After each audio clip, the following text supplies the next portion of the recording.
Why do I feel like I'm not enough no matter how hard I work or what I've achieved? That right there is imposter syndrome. And if you've ever felt like a fraud, scared someone will find you out, or too afraid to go for the next level in your income, in your career, or in your business, then you are not alone. In this episode, I'm going to break down what imposter syndrome is, why it tricks you into staying stuck, and how to shift out of it so you can claim the income, the career, and the life that you are totally capable of. The only reason it feels scary to put yourself out there, ask for more money, or go for a senior or leadership position, or charge higher prices is because of fear of rejection and therefore fear of failure as a result, right? So the whole concept of imposter syndrome is really linked to a lot of those self-confidence issues that come up as a result of either the perception of failure or the perception of being rejected for these things. However, if you don't ask, you won't know. If you don't go for it, you'll never know as well. So the only remedy is through it. And so the only way it will feel less scary is to actually give it a go. And after you do, you'll probably realize that it wasn't as scary as you made it out to be in your head. Even if you did get rejected, even if there was a no, then you'd realize I can just try again. The only way you'll actually fail or not get what you're wanting is if you don't keep trying, right? So the greatest basketball player, Michael Jordan, he practiced 5,000 shots every single day, right? And so that's why he became as amazing as he was, because he kept going and he kept doing it. He didn't shoot a shot and it missed and he goes, oh, I'm not meant to be a basketball player. Imagine if he did that. If he did, we wouldn't have one of the greatest basketball players in the world grace our lifetimes. And so same thing with you. If you don't just ask for more, if you don't just go for the thing you want to go for, then you will never reach your full potential of what you are capable of being.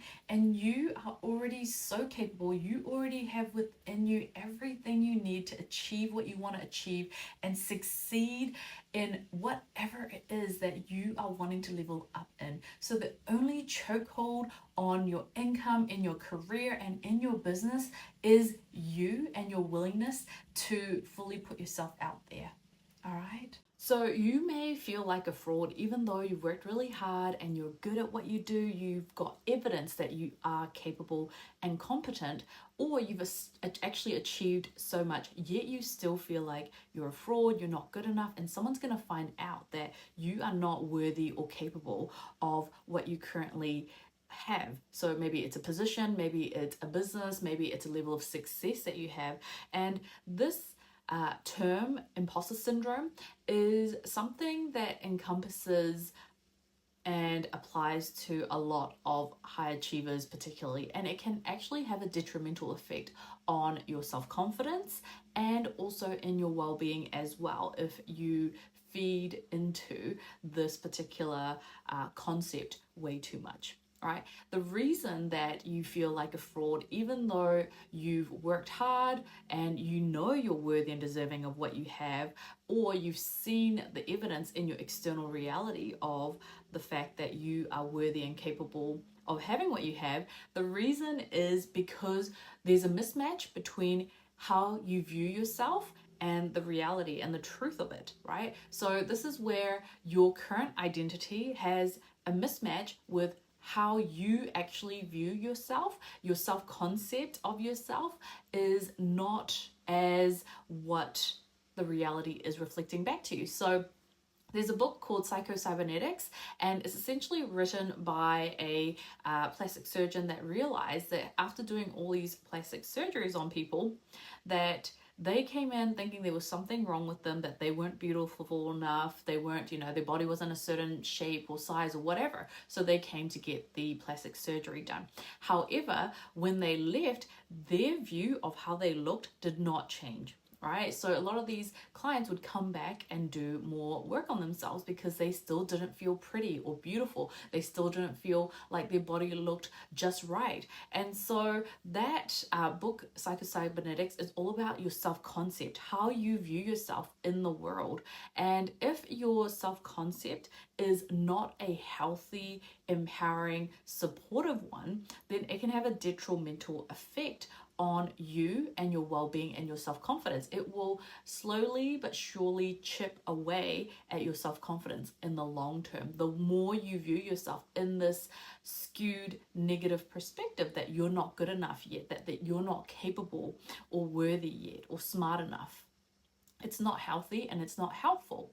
Imposter syndrome usually shows up when you are trying to level up in some way, shape, or form in your career, in your business, or in your income. So, it's completely normal to actually feel like a little bit afraid of whether you are not smart enough, not capable enough, or not ready enough as others think you are when you are trying to level up in some way, shape, or form. So I can definitely relate to this. I have seen my clients go through this multiple times as well, because usually clients come to me when they're trying to level up in those areas of their life.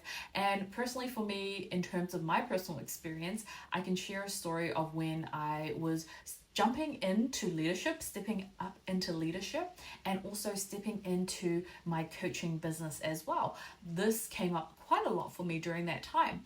And so what I realized was when I was going into, more leadership positions and also showing up as a leader and showing up as a coach, my fear and worry was, what if they don't see me as a leader? What if they don't see me as a coach? I haven't got a track record of this in my past. Therefore, will they call me out on that? And will they tell me I'm not good enough and not capable enough and crush my hopes and dreams and crush my self-esteem and confidence? That's essentially what we are fearing. We're fearing failure and fearing incompetence, or someone calling us out on our incompetence on the other side of it. But in reality, the only person that really is extremely critical of ourselves during this time is actually ourselves. Right? So what imposter syndrome really is, it's actually an identity mismatch, right? Because me going from a recruiter to actually stepping into a leadership space or into a coach identity, there's actually a mismatch between who I was before and who I am practicing becoming, who I am embodying, who I am stepping into.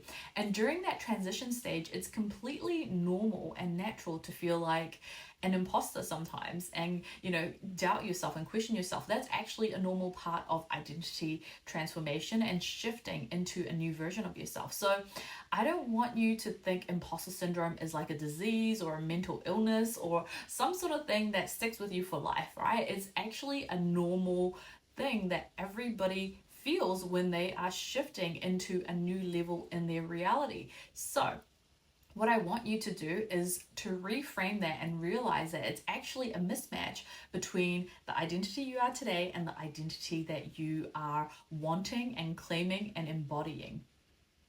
All right, the more you can lean into that, the better it will be, rather than seeing it as an imposter syndrome, because I kind of feel like there's negative connotations when it comes to imposter syndrome, and a lot of people have the wrong perception of it. So what imposter syndrome really is just a mismatch in identity of who you were and who you are right now, or who you're becoming. And you're not fully 100% confident yet in this new version of you, and you've not got enough evidence or experience in this new version of you that you can, confidently say that this definitely is a new version of you, because it's still new territory for you.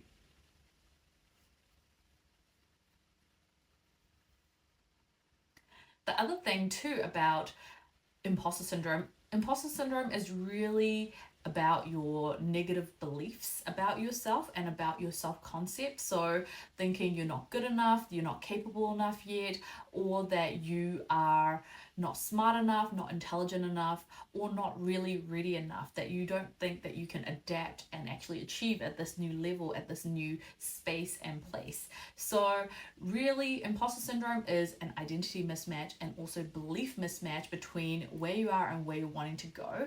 And so therefore, looking at those things is what's going to help you to shift out of fear and out of doubt and out of lack of confidence, and actually help you to actually move forward and propel you forward. And that's how I've helped so many clients jump into leadership positions, jump into higher up positions in their career, jump into higher income, and also creating more income and impact in their businesses as well.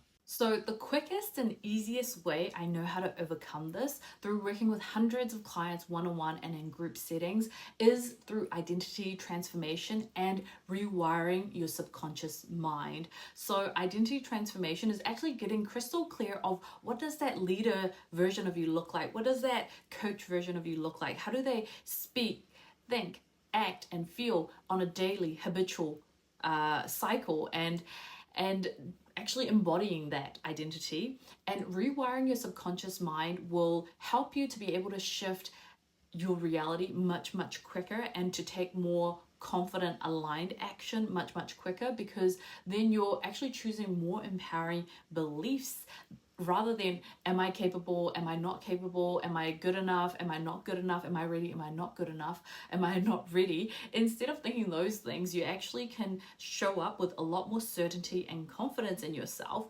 And by doing both the identity transformation work and the rewiring of the subconscious beliefs, my clients see results much faster and quicker than I did. You know, it took me 3 years or so because it took me a long time to shift identity. I didn't know what I was fully doing. I didn't have the tools and the skill sets that I do now to be able to help support others on their journey as well. However, the more I do this, the more I see it happening in weeks and months for them rather than in years. And the thing is, with imposter syndrome or with lack of confidence, you don't gain confidence by just sitting in indecision. You actually gain confidence through just going through the dang thing and actually, you know, walking through your fear rather than around it or trying to avoid it. And fear is the medicine. All right, fear is your medicine in this. Whatever you are afraid of going and doing, you need to go and do that thing. So for example, when I was transitioning and stepping up into leadership and knowing I wanted to do that, the year prior to me actually going for it, I actually started joining Toastmasters and doing public speaking and practicing, presenting and talking to people. Otherwise, I would not be standing where I am today as a coach, as a leader, and having done the work that I have done with people, because I knew that was a skill set I needed to really lean into and really lean into that fear. And that fear was my medicine. If I didn't take that fear and actually, you know, tackle it and actually go for it and put myself in a situation where I had to show up and had to face my fears front on and actually develop the skill set of public speaking, develop the skill set of being in front of people, talking in front of cameras, talking in front of crowds, then I wouldn't be able to do my dream career. And I knew that was a skill gap. So there is a skill gap between where you are and where you want to go. And it's important to acknowledge that and actually take some action in remedying that and closing the gap and actually developing those skill sets. So there's two sides to it, right? You need to, one, believe in yourself and actually back yourself on the journey. And then two, you got to be honest with yourself about your skills gaps and where you may be falling short. So then you can actually go and do the things that will help you develop those skills and capabilities to be a better leader, a better business person, a better coach, whatever it is that you are aspiring to do and be. A common question I get asked a lot is, you know, I don't feel 100% ready yet. Does that mean I'm not ready for the next level? The answer is no, it doesn't. You'll never feel 100% ready for that next level. You got to just have the beliefs, empowering beliefs and thoughts in place for you to have the courage to take the leaps of faith and move forward, because you won't know if you you don't try, and you will never feel 100% ready to go for that next level. You know, when I started investing in shares or started investing in property, it felt like I was taking a skydive, you know, like I was jumping off a cliff. I was taking a leap of faith into the unknown, and that's completely okay. That's a part of the process. Like I said before, fear is the medicine. You need to just lean into it and just trust yourself and trust that you're going to get caught on the other side, and that you've got the capabilities and adaptability to learn and grow through your mistakes or through the ups and downs and the road bumps that may come along your way. So even if you don't feel 100% ready yet, it does not matter. If the calling is in your heart, it means that you're meant to do this thing, right? And I don't want you to live a life out of fear, because that will lead to feeling stuck, unfulfilled, and fully not meeting your full potential and not becoming more of who you know you're meant to be, who you know you're capable of becoming. And the only way you do that is through taking fear as your medicine. Walking through the fear, feeling the fear, and doing it anyway. Not feeling 100% ready and making that jump, making that leap of faith anyway. And you know, you might ask me, how do I know I won't fail if I step into something bigger, like, you know, asking for more income, or a career change, or, you know, building my business? How do I know I won't fail? The answer is you got to actually embrace failure and actually reframe how you see failure on your journey, right? You have not failed anything if you learn from that mistake and you improve and become better and grow and expand as a result of it. The only time you failed at anything is if you fail and you give up. That's the only time you will fail, right? I reframed failure into that, and that helped me lean into mistakes, lean into speed bumps along my journey. And anyone you know that's achieved anything that you want to achieve, they had to embrace the fear of failure and actually feel the fear and do it anyway, because courage does not exist in the absence of fear.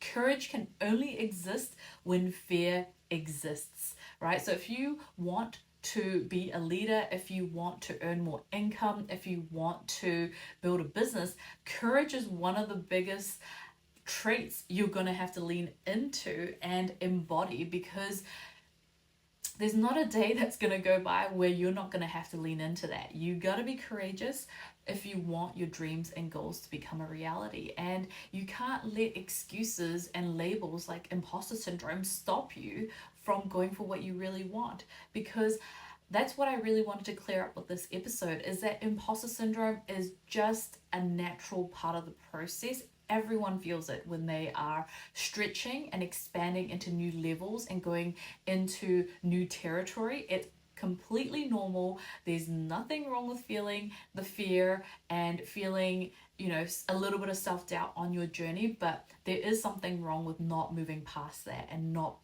moving beyond that to actually go for what you want. So this is your call to action. This is my call to you to just believe in yourself a little bit more, step into faith and courage that regardless of what happens, it's a growing, learning journey, and embrace a growth mindset rather than staying stuck and fixed, because that's going to lead to unfulfillment. You are going to die a little inside every single day the more you don't take the leap of faith toward what you're wanting to do.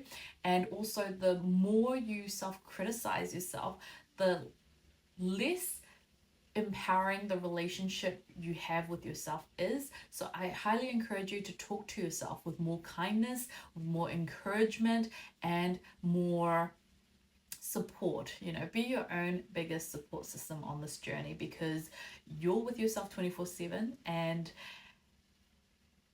that's going to help you so much more than anything else on this journey. So you may be asking, am I ready for more even if I don't feel ready yet? The answer is yes. Imposter syndrome isn't proof that you're not ready. It's actually a normal and natural sign you're stretching into new territory.